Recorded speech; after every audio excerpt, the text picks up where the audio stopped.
नमस्कार विद्यार्थी मित्रांनो. 7 ऑगस्टची सकाळची 7 वाजता आहेत आणि हा व्हिडिओ बनवत आहे. म्हणजे तुम्हाला अपडेटेड पण राहणं फार महत्वाचं आहे. कारण सद्यस्थितीमध्ये कोणत्याही विद्यार्थ्याच्या लॉग इन वर कुठल्याही शाळा आलेल्या नाहीत. आता हक्काची नोकरी सोडायची नाही. आणि विद्यार्थी मित्रांनो, सर्वात महत्वाचं म्हणजे माझ्या करिअरमध्ये 9 वर्षाच्या करिअरमध्ये एवढी पदभरती कोणत्याच डिपार्टमेंटला झालेली नाही. शिक्षक पदभरती ही 30,000 पार आहे. आणि त्याच्यामध्ये एक प्रेस नोट जारी झालेली आहे आणि प्रिफरन्स बाबत पण तुम्हाला काही आयडिया देणार आहे. विद्यार्थी मित्रांनो, आपण शिक्षक भरतीला हलक्यात घेतल्यामुळे आपल्याला मार्क कमी असतील किंवा शिक्षक भरतीला सिरियस घेतल्यामुळे आपल्याला मार्क जास्त असतील, पण आपण केलेल्या कष्टाचं चीज नक्कीच होणार आहे या व्हिडिओच्या माध्यमातून सांगणार आहे. विद्यार्थी मित्रांनो, लक्षात घ्या. तर महाराष्ट्रामध्ये, अख्ख्या महाराष्ट्रामध्ये जर विचार केला, जवळपास जागाचा जर विचार केला, जागा जर बघितल्या मित्रांनो, लक्षात घ्या, आणि सविस्तर माहिती आपल्या चॅनलच्या माध्यमातून आपण देण्याचा प्रयत्न करणार आहोत. कुणाचंही नुकसान होणार नाही याची खात्री केली जाणार आहे. त्यासाठीच आपलं ग्रो अकॅडमी पुणे हे ऍप्लिकेशन डाउनलोड करायचंय. विद्यार्थी मित्रांनो, काही फीस वगैरे आपली भली मोठी नाहीये. कारण विद्यार्थी 50, 60, 70 मार्क असणारा पण विद्यार्थी मेसेज करून त्रास देतो. या कारणास्तव आपल्याला ऍपवर यावं लागत आहे. आणि ग्रो अकॅडमी पुणे हे ऍप्लिकेशन डाउनलोड करा. वेळोवेळी तुम्हाला तिथे व्हिडिओ मिळून जातील. प्रिफरन्सच्या बाबत सुद्धा माहिती मिळून जाणार आहे. लक्षात घ्या, विद्यार्थी आहेत 1,70,108 विद्यार्थ्यांनी स्वप्रमाणपत्र जारी केलेलं आहे. स्वप्रमाणपत्रामध्ये माहिती भरलेली आहे. तो सेल्फ सर्टिफाईड करून बसलेला आहे. तोच खरा कॉम्पिटिटर आहे आपला, विचारात घेतलं तर. आणि या शिक्षक भरतीमध्ये किती लोकांना संधी मिळणार हा सुद्धा प्रश्न असणार आहे. पण एक मी आवर्जून सांगेन, महाराष्ट्रामध्ये जर तुम्हाला कोणत्याही जिल्ह्यात जायचं असेल ज्याला 110 पेक्षा जास्त मार्क आहेत किंवा 110, 105 ते 110 मार्कापेक्षा जास्त गुण आहेत, त्या प्रत्येक विद्यार्थ्याला या शिक्षक भरतीमध्ये संधी मिळेल. शिक्षक भरतीमध्ये शिक्षक होण्याची संधी मिळेल असं म्हणता येईल. कारण त्याचा एक दुसरा मुद्दा म्हणजे असा आहे, जर विचारात घेतलं, या भरतीमध्ये जागा आहेत किती, 30,209 जागा आहेत. त्यातल्या 11,000 जागा जर बघितल्या, 10,000च पकडून चलू, 10,000 जागा या विथ इंटरव्ह्यूच्या आहेत. म्हणजे प्रत्येक 3 विद्यार्थ्याला इथे बोलवलं जाणार आहे. म्हणजेच हे 30,000 विद्यार्थी येतील आणि प्लस 20,000 विद्यार्थी हे विदाऊट इंटरव्ह्यू येतील. म्हणजे जवळपास 50,000 विद्यार्थी हे काय असणार आहेत, या भरतीमध्ये प्रत्यक्ष अप्रत्यक्षरित्या सामील होणार आहेत. मग यातले 10,000 निवडले जाणार आहेत. पण 10,000 सुद्धा आपलं कौशल्य वापरून मुलाखतीसह इथे आपल्याला या परीक्षेला सामोरे जायचं आहे. म्हणजे 10,000 तर ते लोक भरले जाणारच आहेत. त्यासाठी तुम्हाला भरती प्रक्रियेमध्ये सिरियस राहणं फार महत्वाचं आहे. मुद्दा नंबर 2, जर तुम्हाला चुका टाळा, आणि मी लिहिलेलं आहे चुका करू नका किंवा प्रिफरन्स कसे द्यावे. सर्वात महत्वाचं म्हणजे आपल्या या शिक्षक भरतीमध्ये जास्त करून महिलांची संख्या आहे.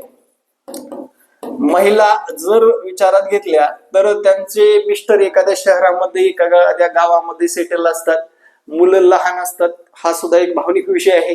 आणि त्यांना शहर सोडून जायचं नसतं. त्यांच्यासाठी ही कसोशीचा प्रयत्न असतो की बाबा प्रिफरन्स देताना काय काळजी घेतली पाहिजे. आता प्रिफरन्स देत असताना एक आवर्जून काळजी घ्यायची, आणि यांच्यासाठीच हे खरे प्रिफरन्स आहेत. लक्षात घ्या, महिला वर्गांसाठीच खरे प्रिफरन्स आहे.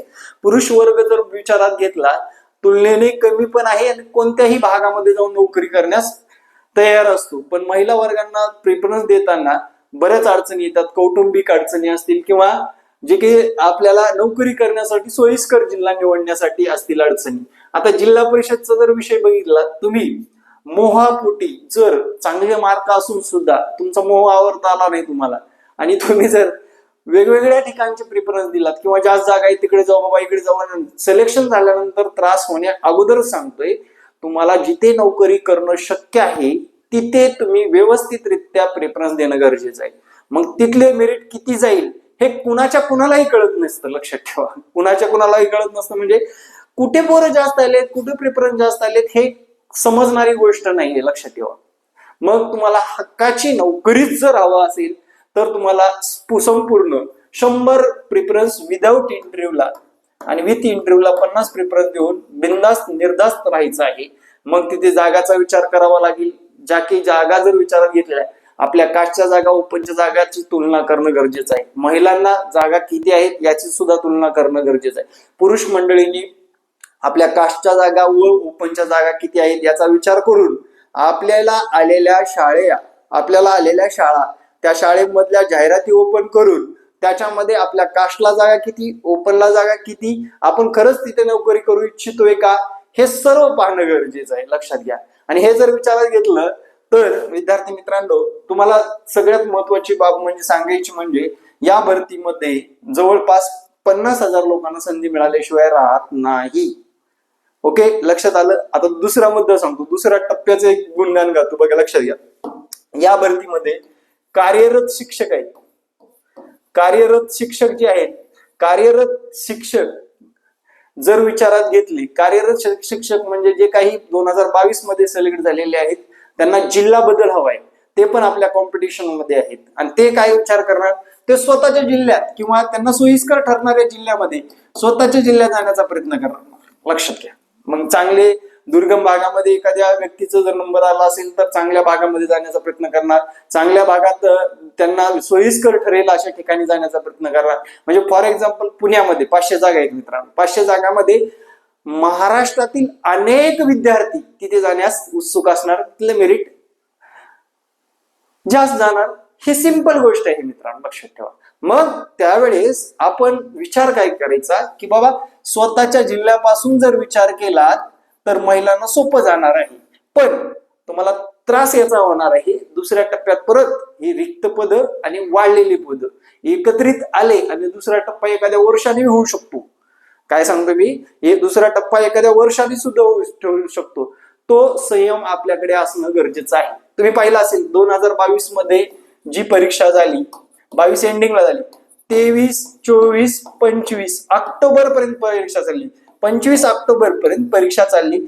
25 ऑक्टोबर पर्यंत चालली. आता ही जून 2025 ची परीक्षा सुद्धा 2-3 वर्ष चालू शकते मित्रांनो. याच्यात आपल्याला काहीच करता येत नाही, कारण बाय प्रोसेस या सगळ्या गोष्टी घडतातच. पवित्र पोर्टलला तेवढा वेळ लागतो. रिक्त पद, बिंदू नामावली या सर्व गोष्टीचा जर विचार केला तर एवढा वेळ ते घेतातच. आता याच्यासाठी आपल्याला काही वेगळं करण्याची गरज नाही. त्यासाठी तो संयम आपल्याकडे असणं गरजेचं आहे. दुसरा मुद्दा म्हणजे सर परीक्षेचा टप्पा दुसरा होईल का, रिस्क घ्यायला तयार आहात का, हा माझा प्रश्न असेल.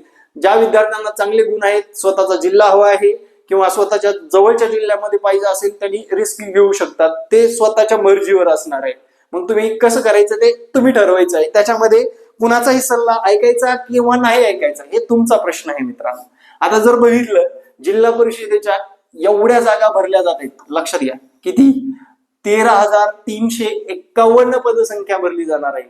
नगरपालिकेची 280 पदसंख्या भरली जाणार आहे. महानगरपालिकेची 1,954 पदसंख्या भरली जाणार आहे. आदिवासी विभाग, आता विचार करा इथले महानगरपालिकेचं मेरिट आहे जाणार ना, मग त्या रेंजचे आपल्याला मार्क आहेत का हे पाहणं सुद्धा गरजेचं आहे. त्याच्यापेक्षा याच्यात बी मेरिट, याच्या तुलनेत ह्याच्यात मेरिट कमी असणार थोडं, याच्यामध्ये सर्वात कमी असेल, याच्यामध्ये सर्वात कमी असेल, असं तुम्हाला लक्षात येणारच आहे या गोष्टी सर्व, बरोबर. आणि आता प्रत्येकाला वाटतं की बाबा विदाऊटच झालं पाहिजे, विथ मध्ये आपल्याला इंटरव्ह्यू पर्यंत जाण्याची पाळी यायला नाही पाहिजे. आता कार्यरत शिक्षकांना एक सल्ला देतो, मोह आवरा. तुमच्या जिल्ह्यामध्ये जर तुम्हाला तुमच्या स्वतःच्या जिल्ह्यामध्ये जागा आहेत, तिथं जायचं असेल तेवढेच जिल्हे द्या, किंवा महानगरपालिकेत कुठल्या जायचं असेल तेवढंच द्या. त्याच्या पलीकडे दिला तर तुमचं निवड होईल, ते पद रिक्तच राहील. त्याच्यामुळे या गोष्टी करणं फार महत्वाचं आहे. त्या चुका करू नका. लवकरच म्हणजे 7 तारीख, म्हणजेच आता 7 तारखेचे म्हणजे 10-11 वाजेपर्यंत आपलं लॉग इन आयडी वर सगळं येऊन जाईल अशी शक्यता आहे. परत एक प्रेस नोट येईल की विषयानुसार, अजून पण विषयानुसार जागा किती डिक्लेअर झाल्यात हे अजूनपर्यंत आलेलं नाही. फक्त आता वर्गानुसार जर विचारात घेतलं, वर्गानुसार जागा किती आल्या ते इथं डिक्लेअर झालेलं आहे. इयत्ता 1ली ते 5वी डीएड वाले जागा आहेत मित्रांनो, 14,320 जागा आहेत. किती आहेत? 14,320 जागा आहेत. 6वी ते 8वी किती जागा आहेत? 10,012 जागा आहेत. 9वी-10वी साठी 5,513 जागा आहेत. आणि 11वी-12वी साठी 364 जागा आहेत आणि 30,209 पदसंख्या आहे. आता बरेच विद्यार्थी माझ्या संपर्कात आलेले किंवा रिस्क घ्यायला कोणीही तयार नाही. लक्षात घ्या, म्हणजे ज्याचं डीएड आहे बाबा, डीएड ग्रॅज्युएशन आहे, डीएड ग्रॅज्युएशन आहे, सेकंड टीईटी पास आहे, एसटी करतो म्हणजे second TET pass, ST second TET pass आहे, चांगले 125 प्लस मार्क आहेत, त्यांनी 6वी ते 8वी लढायला काही अडचण नाही. लक्षात ठेवा, 6वी 8वीची काही प्रेफरन्स द्यायचे आणि पुढले डीएडचे जे काय आपले जिल्हा परिषदचे प्रेफरन्स देऊ शकतात. काही विद्यार्थी तर सिंपली सांगताय सर आम्हाला महाराष्ट्रात कुठेही नोकरी लागली तर करायचं आहे, असे पण विद्यार्थी असतील, मला कमेंट करायला विसरू नका. विषय आहे फक्त प्रिफरन्स देत असताना एक गोष्ट आवर्जून करायचे, आपण नोकरी करू शकतो त्या ठिकाणी जाण्याचा प्रयत्न करायचा आहे. तिथे जर किती मार्गदर्शक लावा, 10 मार्गदर्शक लावा, तिथं जाण्यासाठी विद्यार्थी मित्रांनो तुमचे मार्क मॅटर करतात. परत बोलतोय, तुमच्या आवडीच्या ठिकाणी जाण्यासाठी कशासाठी मार्क मॅटर करतात. मेरिट बेस्ड परीक्षा आहे, अभिवेता चाचणी हे मेरिट बेस्ड परीक्षा आहे आणि हे आता आपल्याला विषयानुसार जागा आलेले आहेत, विषयानुसार आपल्याला प्रिफरन्स सुद्धा येतील आणि आपल्याला मेरिट वर आपल्या मार्कावर आपलं सिलेक्शन होणार आहे हे निश्चितपणे सांगतो. आता हे प्रिफरन्सचा सिक्वेन्स कसाही असला तर मला सांगा, जवळपास 1ली ते 5वी 14,320 तुमचा जर ऑल टोटल मध्ये एवढा नंबर असेल तर तो विद्यार्थी लागणारच आहे. समजा हे 6वी ते 8वीचा जर विचार केला 10,012 जर त्याचा नंबर पर्यंत जर तो गेला असेल तर तो सुद्धा विद्यार्थी लागणारच आहे. म्हणजे जवळपास रिस्क नाही एवढ्यापर्यंत. तुमचा जर मेरिट मधला नंबर म्हणजे रँकिंग नुसार, मार्काच्या रँकिंग नुसार 30,209 पर्यंत नंबर असेल तर तुमचा कुठे ना कुठे नंबर लागणार आहे, म्हणजे आहेच. पण प्रिफरन्स देत असताना आपल्या मार्काची रेंज बघणं फार महत्वाचं आहे.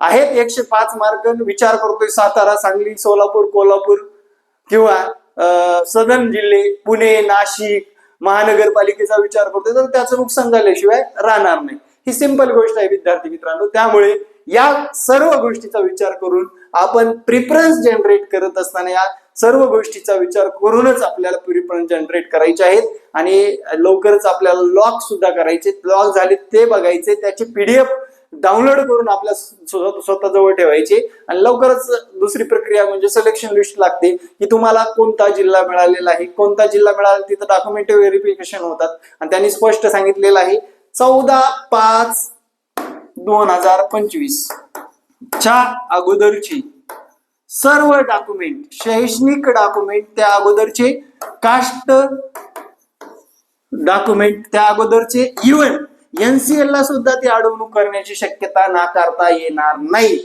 माझ्याकडे पावतीच आहे, मी काढायचंच विसरलो, माझं डॉक्युमेंटच हरवलं, ह्याला कुठलाही थारा दिला जात नसतो. लक्षात ठेवा. आता फॉर एक्झाम्पल मी समजा TITच्या अगोदरचं माझ्याकडे EWS सर्टिफिकेट नाही, मी आरक्षणावर दावा कसा करू शकणार आहे सांगा ना. आरक्षणावर दावा कसा करू शकणार आहे?